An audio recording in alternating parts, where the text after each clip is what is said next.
ఏ ప్రశ్నలు అయితే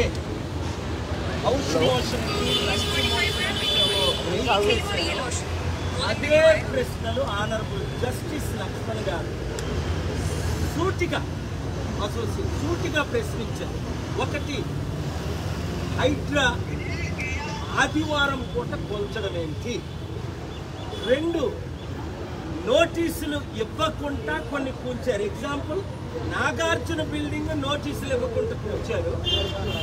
అదే రేవంత్ రెడ్డి బ్రదర్ కట్టడానికి 30 రోజులై నోటీస్ ఇచ్చినా ఇప్పుడు వరకు కూల్చలేదు. రెండు, అసలు నేను అడిగిన ప్రశ్నలు ప్రేయర్ కంప్లీట్లీ డిఫరెంట్.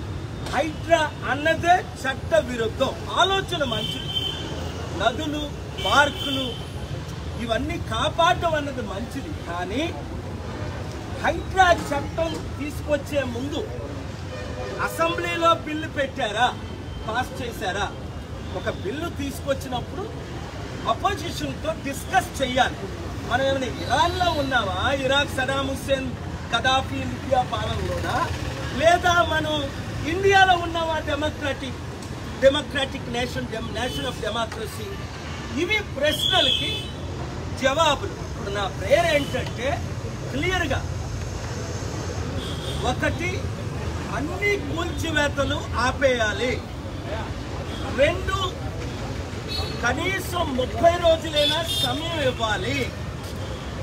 నోటీసులు ఇచ్చిన తరువాత వాళ్ళు సామాన్లు తీసుకోవడానికి. మూడు, వాళ్ళని ముఖ్యంగా పేదలు 30-40 సంవత్సరాలు ఎర్నింగ్ చేసుకున్న 3-4 లక్షలు అడ్వాన్స్ కట్టి 20-30 లక్షలు బ్యాంకు రుణాలు కడుతున్న వారికి వాళ్ళు ఏం చెయ్యాలి?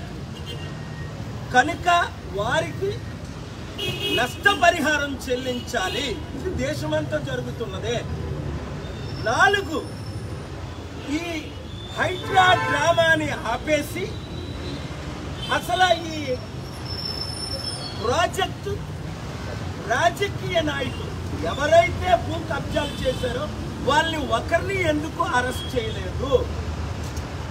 రెండు, పర్మిషన్లు 10 డిపార్ట్మెంట్లు ఇస్తాయి. కరెంట్ బిల్ కావాలంటే కరెంట్ కావాలంటే కరెంటు, నీరు కావాలంటే వాటర్ డిపార్ట్మెంట్, సువేజ్ కావాలంటే సువేజ్ డిపార్ట్మెంట్, భూమి కట్టుకోవాలంటే ఆర్కే. ఎంతమంది పర్మిషన్లు కలెక్టర్లు, తహసీల్దార్లు మొదలు.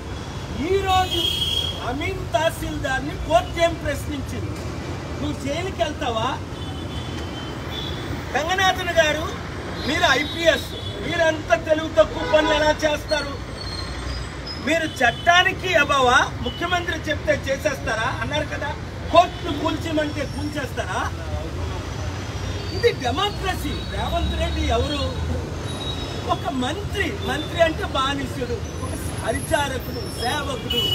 ఆయన ఒక నాయకుడు కాదు, ఒక డిక్టేటర్ కాదు. అందుకనే డిక్టేటర్స్ 155 మందిలో ఉన్న డిక్టేటర్స్ అందరికీ నేను డిక్టేట్ చేసింది ఏంటంటే, మీరు ప్రజాస్వామ్యంలోకి రండిరా అని కదాఫీని, సిరియన్ అస్సాద్ని, లిబియన్ వీళ్ళందరితో. ఇప్పుడు మన దేశం డిక్టేటర్షిప్ కంట్రీ అయిపోతుంది. రాజకీయ నాయకులను అరెస్ట్ చేయలేదు, భూ కబ్జాలు చేసిన వాళ్ళు అరెస్ట్ చేయలేదు, వారికి పనిష్మెంట్ లేదు, కట్టిన వాళ్ళకి అరెస్ట్ చేయలేదు. కానీ ఈ పేదలు కష్టపడి ఇబ్బందులు పొంది చిత్రహింస చేస్తున్నారని నేను కోర్టుని ఆశ్రయించాను.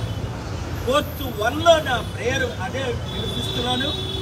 ఇంతవరకు నేను ఊరుకొని ఇప్పుడెందుకంటే ఇంకెవ్వరు కూడా దీని కొరకు పిల్లేసి ఫైట్ చేసిన వాళ్ళు లేక, కామారెడ్డి రైతుల కొరకు ఏ విధంగా, స్టీల్ ప్లాంట్ కొరకు ఏ విధంగా పిల్లేసి, లడ్డూ వివాదంలో పిల్లేసి ఏ విధంగా ఆపుతున్నాము. ఇది ఆపకపోతే ఆఫ్ హైదరాబాద్ ఉండదు.